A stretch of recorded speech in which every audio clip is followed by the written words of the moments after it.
সরকারের পদত্যাগের খবর ছড়িয়ে পড়ার পর দেশের বিভিন্ন স্থানে নানা সহিংসতার ঘটনা ঘটেছে। তবে সেই সব সহিংসতার মাঝে অনেক ভুয়া পোস্ট সামাজিক মাধ্যমে ছড়িয়ে পড়ে, যেখানে দাবি করা হয় বাংলাদেশে হিন্দুদের ওপরে ব্যাপক অত্যাচার শুরু হয়েছে। এদিকে বাংলাদেশের হিন্দু ও অন্যান্য সংখ্যালঘু এবং সে দেশে বসবাসকারী ভারতীয়দের নিরাপত্তা সুনিশ্চিত করতে একটি বিশেষ কমিটি গড়েছে ভারত সরকার। আবার বাংলাদেশের ধর্মীয় সংখ্যালঘুদের নিরাপত্তায় রোববার থেকে হটলাইন চালু করতে চাইছে সে দেশের সরকার।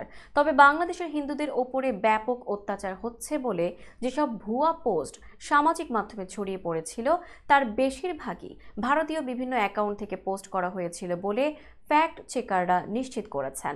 পাশাপাশি বাংলাদেশের অভ্যন্তর থেকেও এ ধরনের গুজব ছড়ানো হয়েছিল সামাজিক মাধ্যমে।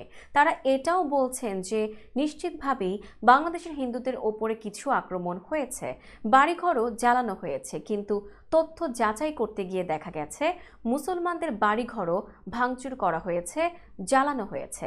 এক্ষেত্রে আক্রমণকারীদের লক্ষ্য ছিল আওয়ামী লীগ নেতাকর্মীদের বাড়িঘর, সম্পত্তি। ধর্মীয় পরিচয় বেশিরভাগ ক্ষেত্রেই গৌণ ছিল, তাদের রাজনৈতিক পরিচয়ের জন্যই তারা আক্রান্ত হয়েছেন।